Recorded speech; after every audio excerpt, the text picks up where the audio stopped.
Uh-oh.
Okay, we'll start with this. Was officially announced yesterday that Mexico's own reigning WBC Super Bantamweight champion Yemi Mercado would be defending her title against Ramla Ali June 29th on the undercard of Bam Rodriguez versus Gallo Estrada. This is what I told you about the last few weeks. This was in the works, behind the scenes. Yemi Mercado, the longest reigning Super Bantamweight champion in the Super Bantamweight division at this time, who has successfully defended her titles several times. Oddly enough, she's many years younger than Ramla Ali, many years younger, but many fights more experience. Many times over. A veteran of 26 professional contests, 26 professional bouts to Ramla Ali's 10. 26 years old to Ramla Ali, who's 34. So not only is Yemi more experienced as a professional, with a lot more rounds in the bank than Ramla, but she's also younger. The defending champion is 8 years younger than the challenger.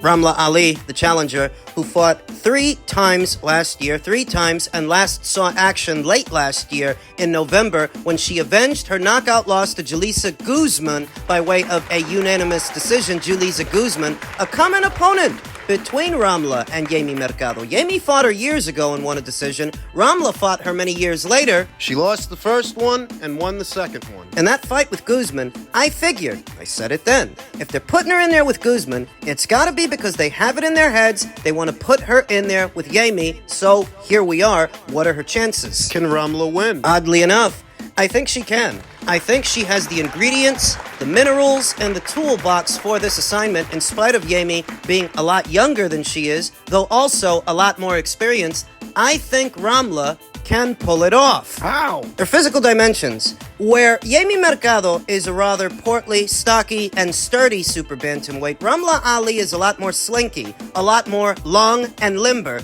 and even though she's a little older, she's also a little faster, quicker to the draw. There's more snap on Ramla's punches than there is on Yemi's. For Ramla Ali to win this fight, she has to manage the distance and keep distance, but not close it. You don't want to get into exchanges with Yemi Mercado. You stick the jab out there, and you stick the jab out there keeping a bit of space between you and her. You don't step into it, you don't fall in. You don't trade. You stay on the balls of your feet behind straight punches, keeping that pocket between you and her. That's how you do it. Even though Yemi is some years younger and many rounds more experienced than Ramla, she is noticeably slower, and she does punch noticeably wider. She can be caught in between with straight shots, straight punches, counter punches. I remember when I first saw Yemi in action several years ago, she was more of a brawler then, whereas now she fancies herself more of a boxer. Moving and countering, that's what Ramla wants to keep this. She wants to keep this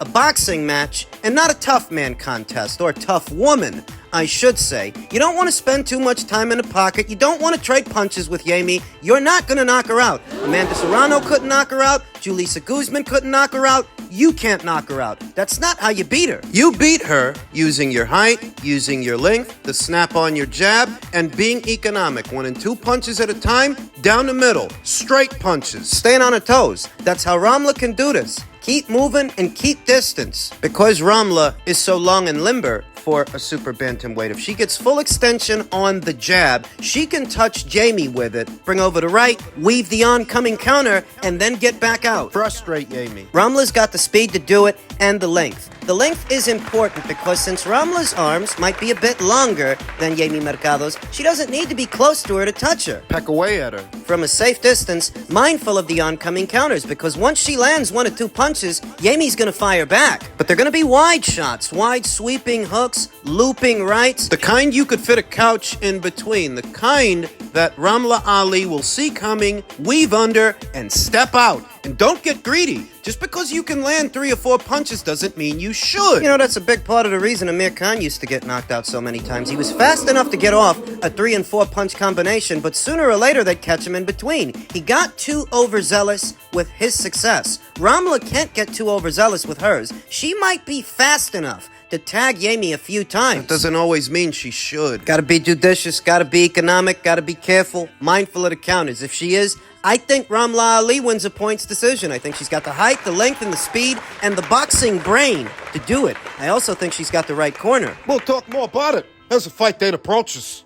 Elsewhere in the world of boxing, you may have heard that Conor Benn has now once again been provisionally suspended by UKAD after UKAD and the BBBOC won their appeal against the NADP's decision to lift his suspension following his 2 positive drug tests in 2022. Benn's case will now progress in accordance with the UKAD rules. You have to wonder, what the hell happened? Yeah. I mean, behind the scenes, what happened between Conor and the BBBOC and UKAD? Because it seems like they have a special rancor for him, that they are still pursuing this well over a year later. Most anti-doping cases would have blown over by now. Dillian White's anti-doping case blew over. Alicia Baumgartner's anti-doping case blew over. Ryan's is just getting started, but it feels like Ryan's case may have blown over before Conor's case has ended. What the hell did he do? Did he run over somebody's dog, somebody's cat? Did he double park in front of Robert Smith's house? Details in association with the BBBOC and UKAD's decision. Manny Pacquiao's MP Promotions rep, Sean Gibbons, has revealed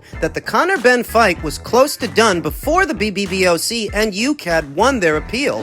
Gibbons said Pacquiao will retire for good in 9 months as he is running for office in the Philippines again. So this has costed him the Pacquiao fight. And whatever money he would have made from it. I mean, I don't know how interested people would have been to see Conor Benn take on today's over-the-hill and past it inactive Manny Pacquiao, but this is confirmation that they were working on that and they were close to doing it. But as a result of the BBBOC's ruling, they scrapped it. And alive, if they got a hard-on for that kid. Got a hard-on for Conor Benn, who got into it yesterday in the Twitter Spaces with Ryan Garcia. La raza.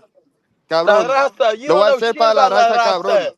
You're an idiot. No, you're an idiot, mate. You can't even You're speak fucking literally an Spanish, and idiot, that's bro. your When I language. look at you, I see You can't idiot. even speak Spanish, and that's your language, mate. Hola, ¿cómo estás, cabrón? God almighty, Ryan's Spanish is terrible. That kid's about as Mexican as a falafel.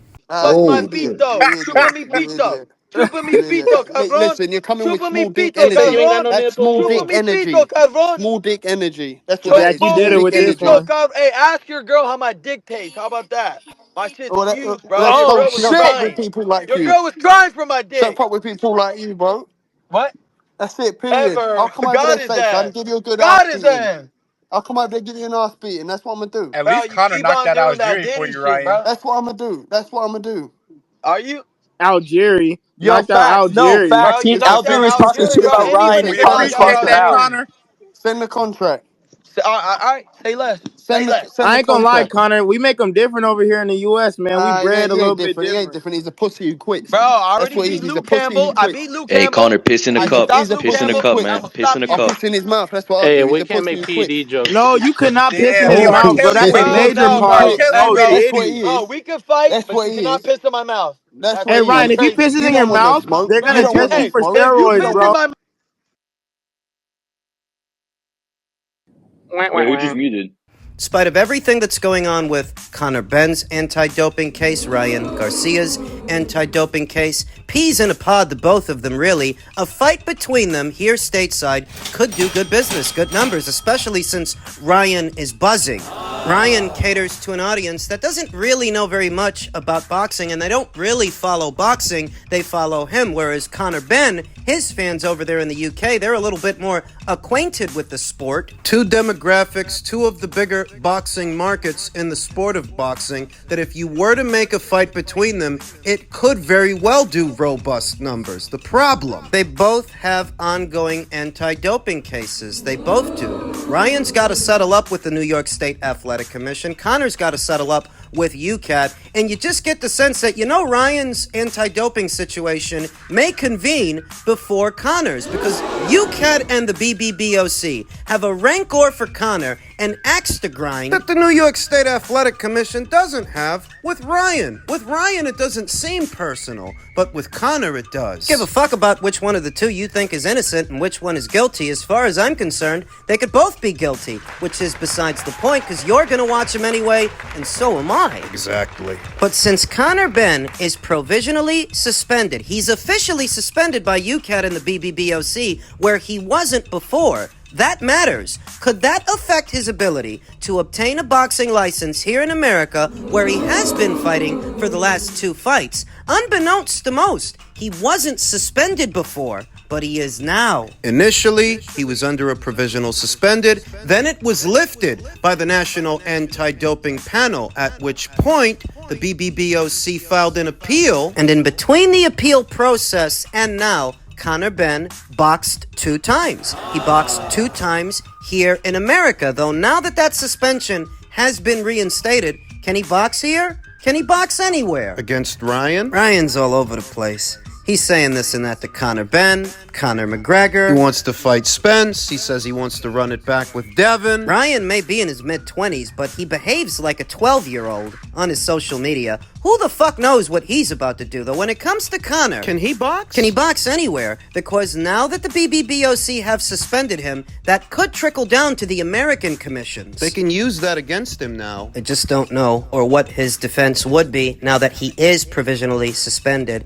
I mean, things with Ryan Garcia were never going to materialize anyway, for what it's worth. Like I said, that kid's all over the place. But if Conor Benn can fight, if he can still box in America, the guy I think he should pursue is Mario Barrios. Mario Barrios, who was in action a little over a week ago on the undercard of Canelo versus Munguia. Mario Barrios is in a pole position to either become WBC champion or fight for the newly vacated title. Ideally, if Conor can box, If he can, then that's who he should go after. But I'm starting to wonder if he can. And finally, ahead of next weekend's big fight, big undisputed showdown, Frank Warren says Tyson Fury has the mindset to best Alexander Usyk. He's going to say that, and I'm not going to blame him for it. I don't. He's got to back his man. it's what any promoter, any and every promoter would do in that same situation. I think he gets himself into the right place. I think he really does have a good mindset for these fights, Warren told Boxing Scene. Look, Usyk's a tough guy. He's undefeated as a pro, and he's had an impeccable amateur and professional career. I don't think you're going to get to him with mind games. I don't think he's dopey enough to fall for that. He's a mature man. Isn't that what I said? Fury has a way of getting to his opponents by not shutting the fuck up. God. But it has no effect on Usyk for 2 reasons. 2 primarily. One, there's a language barrier, but 2, Usyk's mentally strong. Well, that jibber-jabbering has no effect on him. The real mental warfare will only start once the opening bell sounds. The 6'9" Fury is the bigger, stronger man, but if he tries to bully Usyk from the opening bell and overcommits, Usyk, an expert counterpuncher, could have success with his fast hands and work rate. It's true. Though I don't get the sense Fury has lost all that weight in between the Ngannou fight and now because he plans on mowing Alexander Usyk down, because he plans on bullying him. No, it's what I said. What? He lost all that weight so he can box him. When that first bell goes, this fight is going to be all about who controls the fight and who imposes himself, Warren said. That's what Tyson will have to do. He'll have to impose himself. I think he's capable of that, and I'd like to think it'll be like the second fight he had with Deontay Wilder. That's how I would like to see it pan out. He's been living off that second Deontay Wilder fight for years. All the luster and prestige of beating Deontay Wilder is dissolving, is dissipating, as Joseph Parker just beat Deontay Wilder, so let's not get ahead of ourselves. His big advantage is his reach. Says Frank Warren. They've both got good boxing brains, but but I think Fury has got a really long reach. Having said that, Usyk got inside of Anthony Joshua's reach. Is he going to get inside of Tyson's? That's going to be interesting. Former undisputed heavyweight champion Lennox Lewis, he's predicted that Tyson Fury will beat Alexander Usyk and become the first undisputed heavyweight world champion since he was undisputed champion in 1999. He is not going to get the fat Tyson Fury. He's going to get the focused guy that don't really have a belly, don't have love handles, that is ready. I'll always say the bigger guy has the advantage. I think Tyson Fury on points. There have been a lot of comments on that, a lot of observations that Tyson Fury's fit and trim, streamlined. Unlike the way that he looked last year with Ngannou, he's lost a lot of weight. With Francis Ngannou, he weighed in at about 277 pounds. That's big. And when a 6'8" guy, 6'8" frame. you're not going to notice a guy with a frame like that losing 5 or 10 pounds. You won't notice that. So if the weight loss is noticeable enough that you can see it, that there is a difference, a noticeable one, that's got to mean he's lost something maybe like 20, 25, up to 30 pounds. Does that win him the fight? Frankly, even though Usyk's a little older than Tyson Fury, I think it's a year and a half, he hasn't abused his body the way that Tyson Fury has. He hasn't abused it with drugs and alcohol. He's not the one who had to go through a fat camp, because that's what this was. A weight loss camp. Everybody's talking about how Fury's focused, and you can see that because he lost the weight. The fact that he had to lose the weight, that tells the story for me. Fury says, Usyk is a bad man, a dangerous man, and a very good boxer. I'd never take someone like that lightly, but that's what he's been doing this whole time. Calling him a middleweight, calling him a rabbit. But now that you have to fight him... Now he's a bad man? Now? This is what I think. This is what I think underneath it all. I think Fury this whole time knew that Usyk's a dangerous guy. The whole time he's been trashing him and putting him down and calling him a rabbit and a middleweight. That whole time he knew this guy's dangerous. That whole time he didn't fancy this fight. He's never fancied this fight. Underneath it all, he never wanted it, but Turki Al-Sheikh, His Excellency, is offering him up so much money to take this guy on. How could he not do it? And what are his alternatives? What, walk away from boxing? Retire? There are no MMA fighters. There are no more MMA fighters left to floor you and embarrass you. There's no alternatives. For Fury, this is not about undisputed. It's not about becoming this division's undisputed champion, the first it will have seen in close to 3 decades. It's not about that for Fury because he said it himself. That's not a priority to him. It never was. He's not standing on ceremony, and this ain't about legacy. It's just about money. I ain't chastising him for it. I'm just saying, for Fury, that's all it's about. That's all he's fighting for. Whereas for Usyk,